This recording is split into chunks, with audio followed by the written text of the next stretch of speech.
This is CBS 11 News Now. Thanks for being with us. Facebook, it's News Now, our digital update, and I'm Dan Haggerty. Police say the Austin bomber is dead after an encounter with police that ended in an explosion.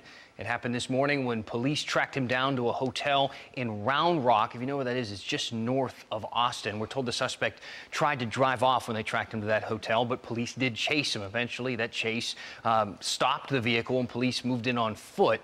He then detonated a bomb from inside the vehicle. The blast injured one of the SWAT officers that was moving in. Another officer opened fire after that explosion, but police do think that it was the bomb that ultimately killed this man. Here's what one witness had to say about it.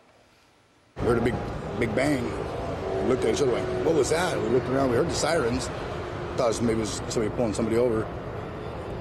Next thing we know, we see all the cops pulling up and everything, and then I went and talked to the guy, and I was like, because he went back inside, and I was like, what do you think happened? He goes, what? They got the bomber. They got the bomber. So police believe this bomber, this suspect, is responsible for a series of explosions in Austin. As well as yesterday, there was a blast at a FedEx facility in Schertz, that's near San Antonio. Those explosions combined left 2 people dead, several others injured. Police say even though the suspect right now is dead himself, residents in that area should stay on guard because authorities don't know if that suspect had planted any additional bombs prior to his death. This investigation is still underway, so we cannot say that this was an individual acting on their own. That's why this investigation will continue through the day or days coming. We want to make sure that we have confirmed that he either acted alone or if there were any accomplices that we identify them. So those pictures there, these were the first shots that we got last night of a person of interest, of a suspect here. Well, this has turned out to be the person they were looking for, and law enforcement has now identified this suspect. We got the name just a short time ago, 23-year-old Mark Anthony Condit. So far, no word on any motive, but authorities may have raided his home nearby Pflugerville.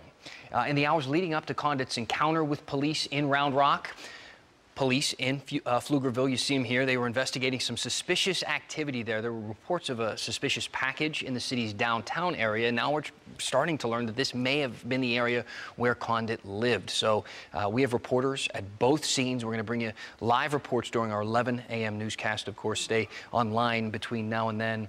Our social media accounts, cbsdfw.com will help you kind of stay up to date as things continue to come out, like the guy's name, which just came out in the past couple of minutes. Man, busy morning. Yeah, a lot of people are commenting, and so thanks for doing that. And just obviously everyone's relieved and thankful that this situation has come to an end, although, as you mentioned, everyone is still saying, well, just be on the lookout. Well, what they said was that they hadn't been able to track him very closely for the past 24 to 36 hours, but there was also an indication that they surprised him. So if he knew he was being chased, maybe he would have done something rash and sent out a bunch of packages. They're hoping, of course, that that's not what happened. They caught up to him before he did anything. And the explosive device that he had in his car that he detonated, they're not sure why he even had that. Maybe he was actually going to plant that when they stopped him. So. Scary stuff, but I'm glad at least this chapter is over here in Texas and Austin. Yeah, the weather is quiet. The weather's been very nice this week. No complaints here. Temperatures were a little cool this morning. We're in the 40s and 50s, but overall not bad. And we're going to be warming up in a big way today into the 70s by afternoon. Lots of sun, lighter winds. This is really probably the pick day of the week because of the combination of warmer temperatures and lighter winds. The complete opposite story in the Northeast, and this is the big weather story today across the country. A nor'easter developing, snow, wind from Washington, D.C., Baltimore, Philadelphia, up to New York. Even Boston will get snow. This is heavy, wet snow, too, so it's going to cause a lot of disruptions up there with travel.